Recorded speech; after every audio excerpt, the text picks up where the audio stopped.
사랑하는 여러분, 오늘은 소확행 15번째 시간입니다. 오늘 우리가 함께 나눌 주제는 그리스도의 높아지심. 지난 시간에는 그리스도의 낮아지심, 다른 말로 그리스도의 비하라고 우리가 나눴는데요. 오늘은 그리스도의 높아지심, 다른 말로는 그리스도의 승기라는 제목으로 함께 또 말씀을 나누고자 합니다. 그리스도의 높아지심에도 네 단계가 있는데요. 첫 번째 단계는 부활입니다. 그리스도께서 십자가에서 못 박히시고 또 숨을 거두시고 또 장사 지낸 바 되었을 때 모든 사람들은 이제 다 끝났다. 이 모든 것이 다 끝났다라고 생각을 했습니다. 그러나 끝난 것이 아니고 이제부터가 시작이었죠. 예수님은 죽음에서 그 죽음의 사망 원세를 이기시고 다시금 살아나신 줄 믿습니다. 예수님께서 다시 살아나셨다. 근데 이 살아나심이 마치 죽었던 사람이 그냥 다시 소생했다. 그런 소생하고는 또 다른 것입니다. 소생했다는 것은 죽었던 사람이 죽은 줄로만 알았던 사람이 다시 깨어난다는 그런 의미인데, 이것은 깨어나기는 깨어날 수는 있겠지만 이 깨어남은 다시 죽지 않는 몸으로 깨어남이 아니고 다시 죽을 몸, 죽을 수밖에 없는 몸으로 깨어나는 것, 이게 소생이라는 것이죠. 반면 이 부활은 전혀 다른 뜻입니다. 이 부활이란 죽을 몸으로 다시금 깨어나는 소생이 아니라 죽지 않을 몸으로 다시금 살아나는 것, 이것이 바로 이 부활의 참 뜻이죠. 예수님은 이렇게 다시 죽을 몸으로 깨어나신 것이 아니고 예수님은 죽지 않을 영원한 몸, 새로운 몸으로 깨어나셨고 다시 살아나셨고, 이것을 우리는 이 부활이라고 합니다. 하지만 지금까지도 그리스도의 부활에 대해서 계속해서 의심하는 사람들이 있는데 여러 가지 의혹들을 제기하죠. 여러 가지 의혹들 중에 대표적인 의혹들 중에 몇 가지만 살펴보면, 첫 번째가 누군가 도적질해 간 것이다. 예수님의 시신을 그 무덤에서 누구가 가지고 갔다. 제자들이 가져왔는지 아니면 그 예수 그리스도를 추종하는 자들이 가져왔는지, 그렇게 해서 없어진 것이다. 도난 당한 것이다. 그렇게 그리스도의 부활을 의심하는 사람들이 있고, 또 어떤 사람들이 있는가 하면 무덤을 오인했다. 무덤을 잘못 찾았다. 그래서 무덤을 찾지 못해서 예수 그리스도는 죽었지만 그 죽은 무덤을 찾지 못해서 없어진 것으로 그렇게 이야기하는 사람들. 그래서 부활한 것이 아니고 그냥 무덤을 못 찾은 것뿐이다. 그렇게 이야기를 하는 사람들이 있고요. 또 한 가지 또 의혹을 제기하는 사람들 중에는 그리스도께서 죽으신 것이 아니고 정말 앞에 잠깐 살펴봤던 것처럼 소생처럼 마치 기절하신 것이다. 그래서 기절했다가 다시 깨어나신 것이다. 그러니까 예수님은 처음부터 죽지 않았다. 그렇게 말하는 그런 사람들도 있습니다. 이처럼 그리스도의 부활에 대해서 여러 가지 의혹들 또 의심을 갖고 있는 사람들이 있지만, 성경은 분명히 우리에게 가르쳐주고 있습니다. 예수님의 부활은 역사적 사실이다. 이 대표적인 성경이 고린도전서 15장이죠. 이 다른 말로 부활장이라고 이야기를 하는데, 그리스도의 부활, 더 나아가 성도의 부활에 대해서 정말 세세하게 기록된 성경입니다. 이 고린도전서 15장에 보면 그리스도께서 얼마나 많은 사람들에게 보이셨는가. 12제자에게 보이시고 500의 형제에게 보이시고 또 만삭되지 못하여 난자 같은 바울 자기에게도 이 그리스도께서 보이셨다. 그래서 그리스도의 부활은 역사적 사실이다. 이런 이 기록이 이 고린도전서 15장에 기록되어져 있습니다. 그러므로 오늘 우리가 해야 될 일은 그리스도의 부활, 그 그리스도의 부활을 생각하면서 우리도 그리스도께서 부활하신 것처럼 우리도 똑같이 부활했다라는 그런 신앙을 가지고 또 부활의 소망을 가지고 살아야 하는 줄로 믿습니다. 자, 이것이 그리스도의 부활이 우리에게 주는 의미와 또 그리스도의 부활이 우리에게 주는 이 유익이죠. 두 번째 단계를 살펴볼게요. 두 번째 단계는 승천입니다. 승천. 이 승천은 무슨 말인가 하면 몸이 하늘로 올려지는 것. 즉 사람의 몸이 하늘로 올라가는 것. 성경에 보면 이렇게 승천한 사람들이 몇몇 사람들이 있죠. 대표적인 사람이 에녹이 있죠. 에녹은 365년을 살다가 승천했죠. 그래서 이제 그런 말이 있어요. 365일 늘 주님과 동행하면 주님과 동의하는 삶 자체가 우리에게는 정말 하나님 나라를 사는, 마치 하늘 위에서 사는 것 같은 삶이 된다. 그런 삶을 우리도 살았으면 좋겠습니다. 비록 우리의 육신은 이 땅에 살고 있지만, 비록 우리의 몸은 이 땅에서 정말 살고 있지만 단 1cm도 떠서 정말 하늘을 날 수 없는 존재지만, 그럼에도 불구하고 늘 우리의 마음과 우리의 영혼은 늘 하나님 나라에 거하는 그런 우리가 되었으면 좋겠습니다.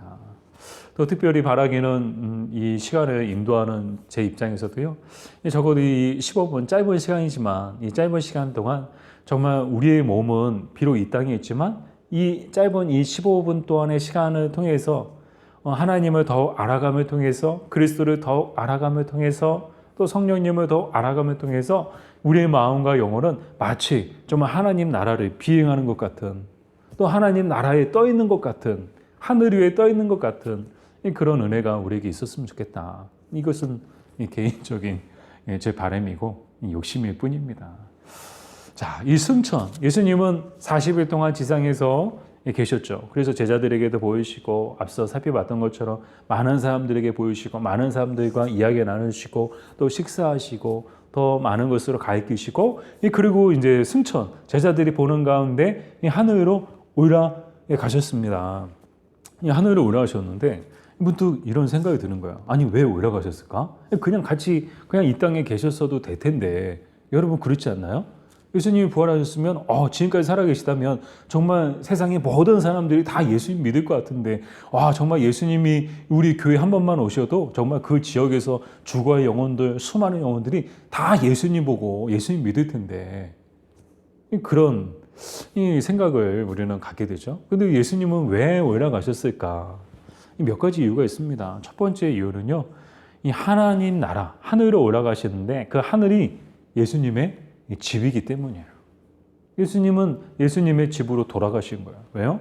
하나님께서 예수님을 통해서 이루시고자 하시는 구원의 계획과 또 그 뜻을 예수님은 이 땅에서 다 이루셨습니다. 십자가에서 돌아가실 때도 마지막으로 하셨던 가장 친한 마지막 말씀이 다 이뤘다 하시고 숨을 거두셨죠. 예수님은 이 땅에서 자신이 하셔야 될 일을 다 하셨어요. 그러니까 다 끝나셨으니까 어디 가요? 집으로 가시는 거예요. 저도 교회에서 제 할 일이 다 끝나면 제가 어디로 갈까요? 집으로 가죠. 교회가 또 집이기도 하지만 그래도 본 집이 있으니까 가족들이 있는 집으로 가게 되죠.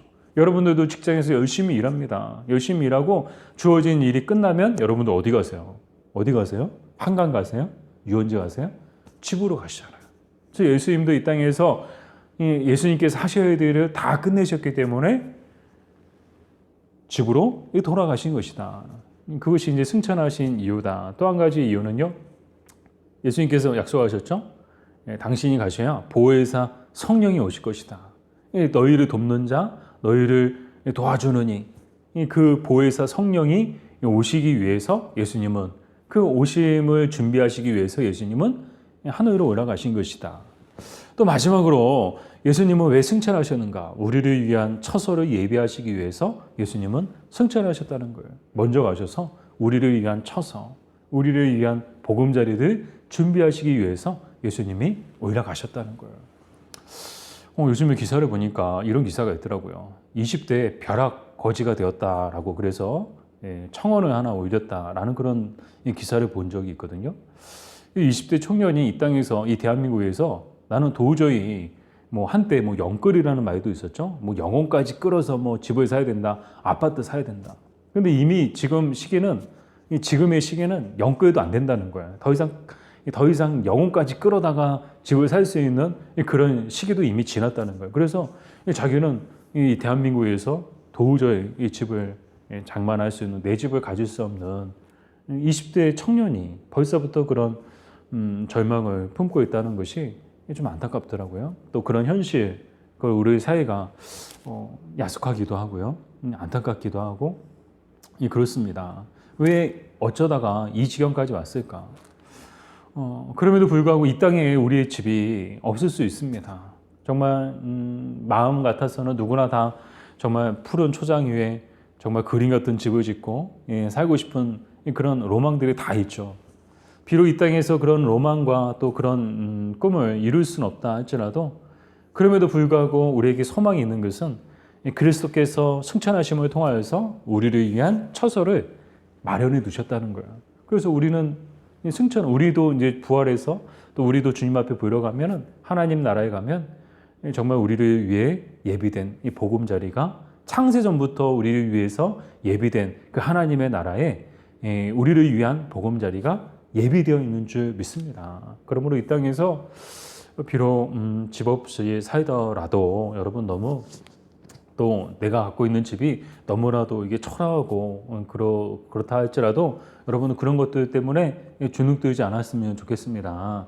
정말 저와 여러분을 위해서 정말 창세전부터 예배된 하나님의 나라가 있고 그곳에 정말 이 세상 지상의 그 어떤 집과도 비교할 수 없는 아름다운 보금자리가 저와 여러분을 위하여 예비되어 있는 줄 믿습니다. 자, 세 번째 단계로 나아가도록 하겠습니다. 세 번째 단계는 보좌에 앉으십니다. 즉 예수님이 승천하셔서 예수님은 지금 어디에 계신가? 하나님 보좌 우편에 앉아 계시다는 거예요. 그 하나님 보좌 우편에서 지금 뭐 하고 계실까? 예수님은 지금도 우리를 위해서 중보기도 하고 계시다는 거예요. 우리를 위해서 끊임없는 기도를 하고 계시다는 거예요. 정말 이 마음에 정말 감동이 오지 않나요? 이 마음이 먹먹해지지 않나요? 예수님은 이 땅에서도 철저하게 우리를 위해서 인간의 몸을 입고 이 땅에 오셨고 우리를 위해서 모든 고난과 모든 조롱과 모든 멸시를 다 참으시고 그렇게 죽으실 때까지 우리를 위해서 사셨는데 집으로 돌아가셔서 그 영광스러운 보좌에 앉으셔서 지금도 우리를 위해서 이 기도해 주신다는 거예요. 정말 사랑하는 여러분, 이 시간에도 주님이 우리를 위해서 친히 기도하고 계시는 줄 믿습니다. 우리의 중보자가 영원한 중보자가 되어주시는 줄 믿습니다. 정말 예수님의 그 모습을 생각하면 세상에 이런 변호인, 세상에 이런 착한 변호사는 없다라고 생각할 정도로 늘 우리를 변호해 주시고 늘 우리를 위해 주시고 늘 우리를 걱정해 주시는 분, 그분이 바로 우리가 믿는 예수님인 줄 믿습니다. 자, 마지막 네 번째 단계는 재림입니다. 재림은 뭔가 다시 내려오신다는 거예요. 예수님이 다시 내려오신다는 거예요. 제자들이 보는 가운데 예수님이 승천하실 때 흰옷 입은 두 천사가 이 제자들에게 얘기했죠. 하늘로 올라가신 그 모습 그대로 내려오실 것이다. 다시 내려오실 것이다. 자, 이 재림에 대해서 이 말씀을 하셨습니다. 예수님도 친히 요한계시록에 보면은 친히 말씀하시기를 내가 속히 오리라. 이 말씀을 무려 세 번이나 말씀하셨습니다. 이것은 확실하다는 거예요. 이것은 정말 확실한 사실이고 속히 오신다는 말씀을 통해서 그 시기가 임박했음을 말씀하고 계십니다. 그럼 언제 오실까? 아니 언제 오실까? 2000년이라는 시간이 흐렸는데 왜 아직도 안 오시지? 안 오시는 것 아니야? 영원히 안 오시는 것 아니야? 라는 생각을 가질 수도 있습니다. 그러나 예수님의 그 재림의 시기는 아무도 알지 못해요. 누구도 알지 못해요. 누군가 유튜브에서 막 이렇게 뭐 몇 년, 몇 월, 며칠에 예수님이 다시 오신다. 예수님의 재림이 임박했다. 그렇게 말하는 사람들은 100% 이단입니다. 100% 사입입니다. 아무도 알지 못해요. 오직 아버지만 아십니다. 그 날과 그 시. 오직 아버지만 아시는 거죠. 다만 그 마태복음 24장의 말씀을 통해서 이 마지막 이 그리스도의 재림, 그 재림의 그 징조에 대해서 여러 가지 그리스도의 재림을 임박했을 때 나타난 여러 가지 현상들에 대해서는 이미 예수님께서 이 말씀을 해주셨어요. 그래서 그런 현상들이 나타날 때 마지막이 가까웠구나. 그리스도의 재림이 가까웠구나. 여러분 오늘 우리가 21세기 2021년을 살고 있는데 2021년 우리가 살고 있는 세상의 모습을 보면 이 마지막 때가 정말 가까이 왔다고 느껴지지 않나요? 저는 많이 느껴져요. 정말 마지막이 가까이 왔다. 이 마지막이 가까이 왔다. 언제 오실지 정말 아무도 모른다. 그러나 도적같이 오신다. 정말 그리스도의 재림을 생각할 때 우리는 어떻게 살아야 되는가? 예수님께서 분명히 말씀하셨죠. 재림하실 때는 그때는 심판하러 오신다. 심판자로 오신다고 말씀하셨습니다. 2000년 전에 초림하실 때 처음 이 땅에 내려오실 때는 우리를 구원하기 위한 구원자로 오셨다면 이제 그리스도께서 재림하실 때 그 재림하시는 이 그리스도의 모습은 어떤 모습이고 그리스도께서 재림하실 때 그 재림하시는 그리스도의 사명은 무엇인가? 세상을 심판하는 것. 그것이 그리스도의 사명이시고 그리스도께서 이 마지막 때에 하시는 일이라는 거예요. 그래서 각 사람이 행한 대로 정말 선을 행한 자에게는 상을 주시고 악을 행한 자들에게는 벌을 주시는 것. 그것이 그리스도께서 재림하실 때 그리스도께서 하실 일들이에요. 바라기는 우리가 어떻게 살아야 정말 마지막 때에 그리스도로부터 상받는 사람이 될 것인가? 말씀대로 사는 것이죠. 성경대로 사는 것이죠.